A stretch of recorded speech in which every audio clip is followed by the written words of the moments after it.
so I remember to ask each time. I know it's only been a few months, but any movement or any word back from the Attorney General's office on the opinion? Yeah, I appreciate you asking, reminding on Dean Coates' situation. Yes, sir. I've been in question Rebecca Wisbar, who works there with Denise, and she's responded back. Denise, you might want to tell them what you heard. Oh, I actually forgot to ask her about the Okay, updates. what she told me, Update. she did get a response from the Attorney General. She had to follow up because she had not received anything from the Attorney General.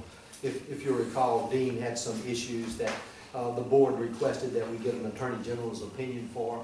Rebecca was told that we would have an opinion within about 30 days. Okay. So the opinion should be forthcoming before our next meeting, and if you'd like me to, I'll be glad to get in touch with Dean and let him know that kind of where we're at. I'll try to keep him informed as we go through this process because it has been rather lengthy. That goes back to probably February or so when we begin this process, so I'll be glad to contact Dean and let him know that we're expecting an opinion back. A request was not made of this commission to do any extraordinary rule change to eliminate the eligibility of a performance adjustment for fiscal year 16-17. Additionally, agencies that were under the Department of Civil Service were not required to go before them to ask for a layoff avoidance measure for fiscal year 16-17 because essentially the rule was eliminated that particular year. So as a result, I believe the Department of Public Safety did not request they weren't required to submit a request for the over 2,000 employees that they have in the classified service, and therefore I believe they did not come before us to request it for the state police service. I think that's where it leads us today. How many people are we talking about? The latest number that I had, it may have changed because it's a moving target daily, but there's roughly 460 employees that are missing that one step. You know, when you look at that pay grid, vertically going down are your 3% step. So there's approximately 460 employees that are missing that one step. You know, Have there been any fiscal calculations done as to where if we did implement this and require the authority to do that, how much it would cost? yeah, and that's an excellent question because. But to answer your question, the annualized cost, I think we estimated to be about 1.6 million.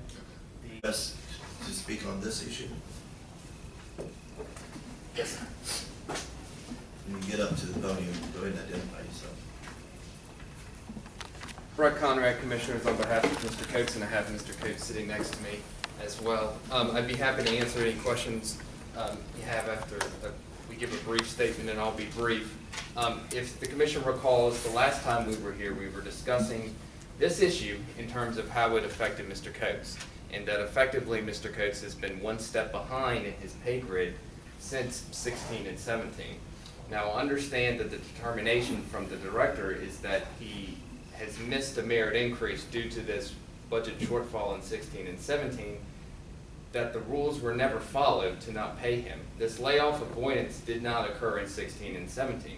When you look at 17.10, the rules do not allow you to retroactively go back and make this change of mistake. And the reasoning is because when you look at the rules, it talks about all kinds of notice requirements, not only to the employees but to the Commission, that aren't going to be able to be fulfilled. For instance, it requires an approval for the Director within 14 calendar days after the effective date of the layoff avoidance. That's not going to be able to occur because we are now in 2020. Furthermore, and this is one of the reasons why I wanted to go afterwards, after the presentation was made by State Police, but I don't see any indication where there's any written request naming the reasons for the layoff avoidance, the names and the names of the people who are going to be affected, the jobs, the proposed effective date, and the geographic area. These are some of the problems that Mr. Coates and I see with the retroactive effect, or trying to retroactively go back and do a layoff avoidance procedure. Now, I understand the point of view is that, well, the State Police is trying to come in and fix its mistake. But the problem is as Major Starnes told you, they have no idea whether or not they are going to even be able to prospectively apply this layoff avoidance in Mr. Coates. The damage has already been done. he was owed the merit increase in 16 and 17 because the layoff avoidance procedure did not occur. And now state police's attempt to now essentially cover their butts to go back and try to fix the problem, the damage has already been done. Mr. Coach was eligible to retire a long time ago, and he's still going to have to continue working to meet his 3 years for retirement. That's a reality, and that's a real-life effect to Mr. Coates that he did not plan on because of the damage that was done by state police not doing what they needed to do. Thank you. And I'll be open to any questions that the commission may have.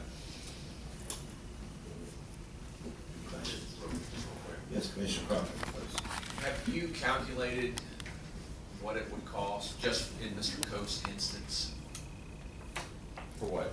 to go back and to make him whole in your definition? Well, it would be 3%. But I'm saying, prospectively, or you're talking about going back retroactively, It the would be time 6.1. that he should have been awarded the 3%, is that correct? I'm sorry, can you say that again?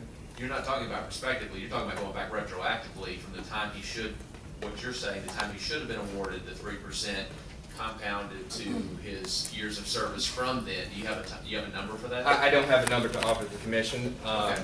But the problem is that we're here to try to do this layoff avoidance mechanism, which would be in violation of 17.10. As the commission decided, I believe, last meeting, it was clear that there's been some issues and some rule violations. And the commission invited the state police to try to fix the issue. I believe that is what state police are trying to do, but the problem is that they're really not doing that. Because we have no idea whether or not there's really going to be a prospective effect and give him the merit increase and on or forward. As Major Starnes stated to y'all, there's some budgetary issues. And one thing that he had mentioned was that whether or not there was, the merit increase was factored into the budget. Okay, hold on a second. I understand that. Okay. Let me rephrase the question then. If I remember correctly, we're talking about you were planning to retire this year, or? Yes, I was eligible to retire last summer. Okay. And I think if I remember the conversation that we had last month, that would have been something that you would have done had you received this 3%, but you've had to stay on and Yes, sir. I'm trying to recoup do some of my, that cost before you retire. yes, sir. I'm trying As to a get my former civil salary servant, squared away. I can appreciate that. So, do you know what percentage or what kind of a difference it would have made in your retirement? I don't know the exact numbers. And I don't have to have an exact number, but I Yes. mean, would it have just been 3% more, or? No, sir. I know it would have been different. It would have been compounded. It would have been, It would have been 3% we for were- the past 3 years. Right, it was actually 6% behind okay. for 2016, 2017, 2018, and half of 2019. So 6% of your 6% salary for for each one of those- those years, yes, you get sir. your top, you guys 3 years, top 3 years vested, that Yes, way sir. you get that? Yes, sir. And that's forever? Yes, sir. Yes. Okay. And could potentially be for your spouse too, depending on what That's correct, retirement yes, sir. option you took, so it's a significant impact. Yes, Yes. sir. Okay, I just want to be clear. Okay, thank you, Mr. Chairman. Mr. Chairman, Commissioner Crawford. I'm going to make a motion that both parties, the state police and representative for Mr. Coates, submit written briefs to the commission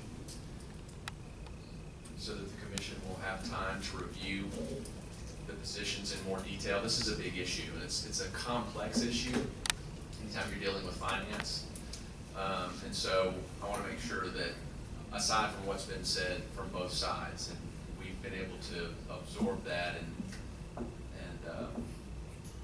write as much as I can, but I think I need to see some more in writing from both sides on the issue, as well as address some of the questions in more detail that have been brought up by some of my fellow commissioners here today. So my motion is that we ask both sides to present briefs by in the next 2 weeks, 2 weeks from today, for the commission to provide. It's not time for you to speak. Okay. For the commission to have those in the next 2 weeks from today to review, and then the matter be brought up at the next commission meeting. That's my motion. I'll second. Any discussion? All in favor?